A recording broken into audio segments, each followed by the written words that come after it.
Well, hello there, and welcome to another edition of Warbird Wednesday. My name is Fred Bell. I am the Vice Chairman of the Palm Springs Air Museum, and I am here today with another episode of Warbird Wednesday, the long-form video, and today we are continuing down tanker land, row, refueling land, wherever you want to go.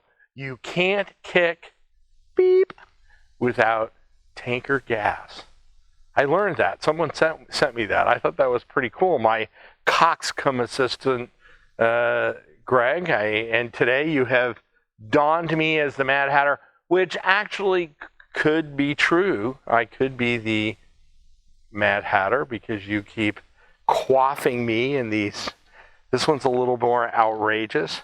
I'm in this style or whatever it is, and we toss it off camera. Greg gets another good catch there. And I'm going to grab the model here. Now, this looks to like the untrained eye, and I would argue that there are things when I did the research in this that I did not know about this airplane.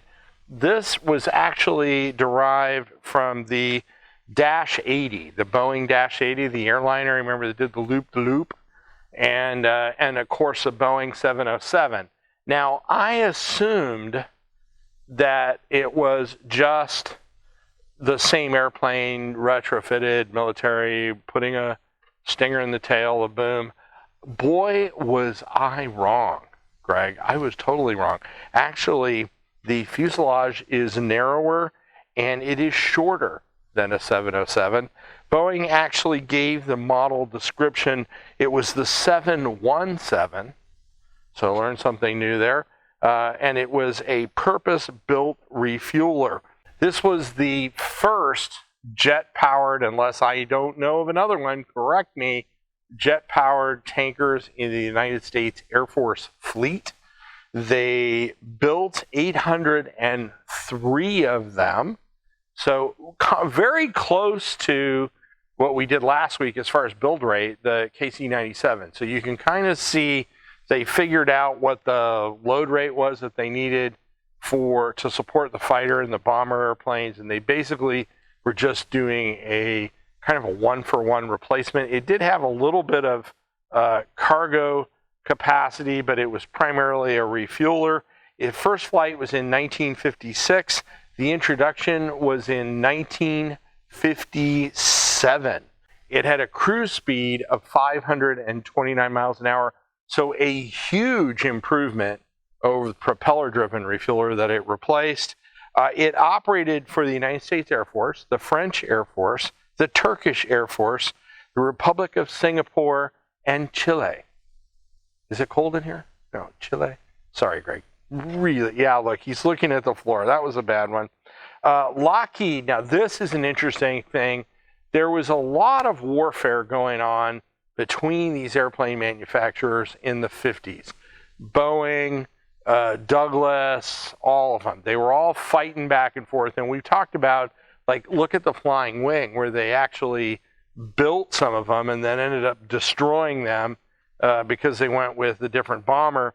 In this case, the Lockheed, the L-193, actually won the Air Force competition, if you can believe that. It was, and it actually won. But there were some of these Boeings, these KC-135s flying, and the Air Force stepped in and said, no, we want the KC-135. We're going to go with that contract. That's exactly how it was said, Greg, just like that. Now, the aircraft has variants. It has the RC-135, the rivet joint, the EC-135, which was the looking glass, and that was up until 1982, the nuclear airplanes. There were also the overflight aircraft that were actually sniffing for Russian nukes, that they weren't violating any of the nuclear treaties. And then, of course, it was also used as, affectionately known as, the Vomit Comet. And Greg can throw up something where they were flying the weightless. That's weightless, Greg. They're right there. They're jumping around in there. The reality of this airplane is, and we're going to get into the salute in a second, is that This refueling aircraft really bore the brunt of the Vietnam War and all the way into the Gulf War with aero refueling. The aircraft, if it weren't for these aircraft, I've talked about heroes of the Cold War. This is a hero of the Cold War. And then up into the Gulf War, all around the world, keeping our nuclear triad in the air, which we've already talked about with the B-52s and any nuclear power or nuclear strike bombers. These aircraft were the key to making it happen.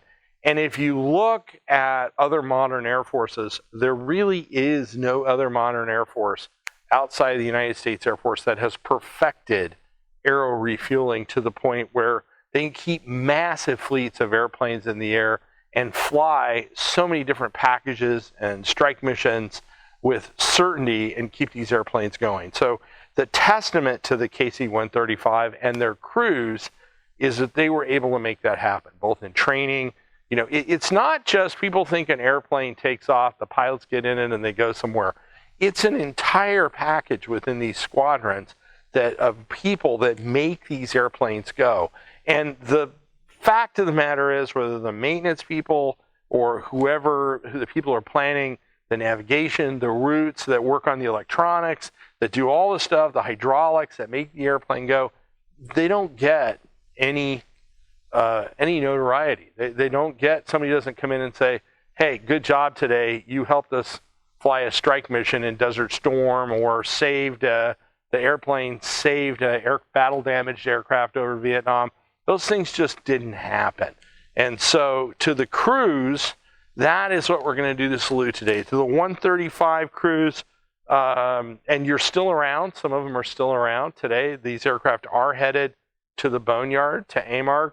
But to the crews that did it and are doing it, I'm going to salute you. And today, I saw this one. Oh, man. Farrah Fawcett cream soda. That is an iconic photo on the front of those. How many young men in the 1970s, late 1970s, had that poster up in their room? She was the apple of a lot of people's eye, as we could say. Let's see, 170 calories. So we've gone back from the 12 million calories that you were giving me in the other thing. There's a daily value. So this is not old. This is new. If someone out there is continuing to push Farrah forward. Rocket Fizz. So this is a Rocket Fizz product. So we know those guys. And they have not killed me, nor are they a sponsor. Thank you, Rocket Fizz. And there is a California Redemption Certificate. So today we're going to taste Farrah Fawcett cream soda. Oh boy, Greg. Okay.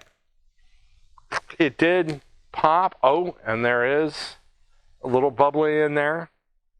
So we'll give it a shot.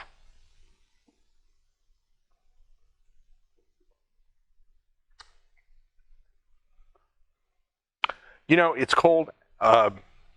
It's definitely cream soda. You have to have a taste for cream soda. But I'm not going anywhere near any of this. Greg is looking at me like, what are you going to do with this? It's good. I'll take a second sip.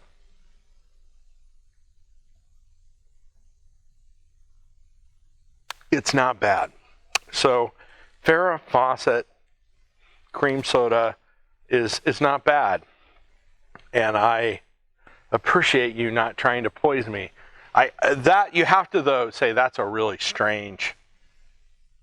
Who would come up with Farrah Fawcett cream soda? Now, Gary Luters, one of our docents, sent Greg a bunch of pictures, and we can throw those up. Actually flew these in combat. He has a great story about Air Force, and I'm going to abridge this really quick, Gary, so that we're going to get through this quick.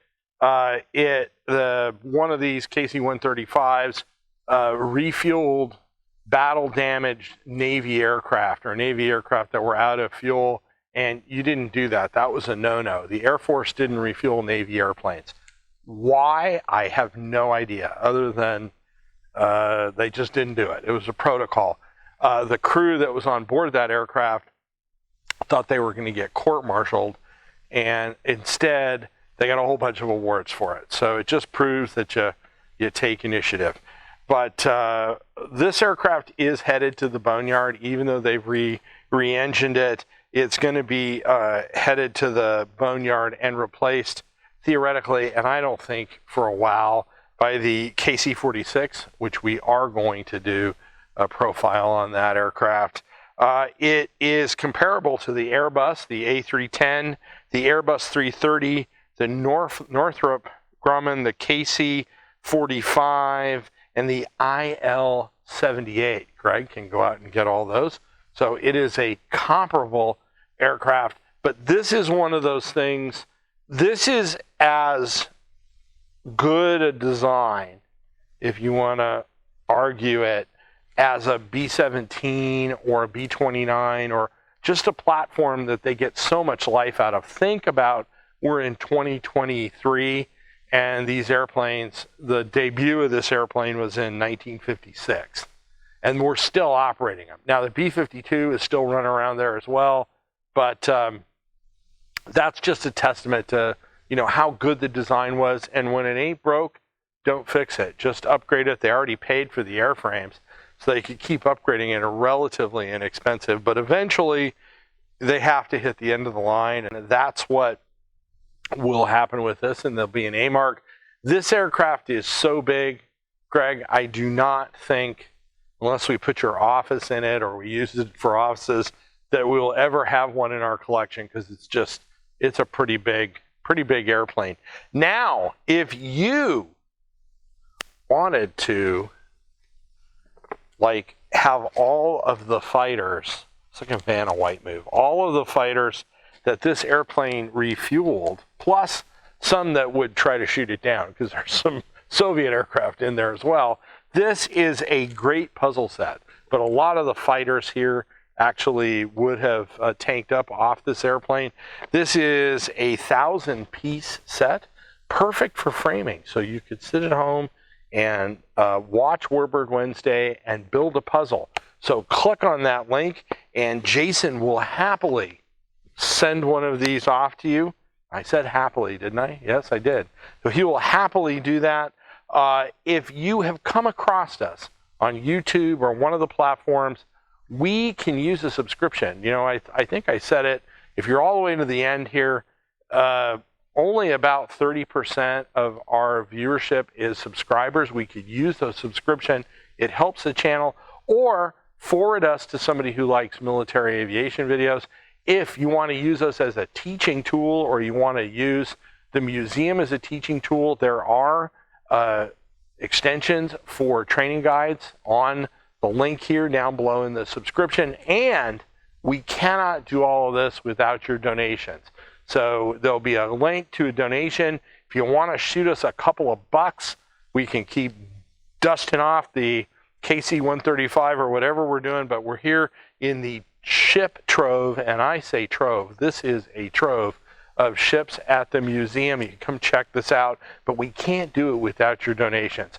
My name is Fred Bell. I am the Vice Chairman of the Palm Springs Air Museum. Thanks so much. Have a great day.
on, moving on.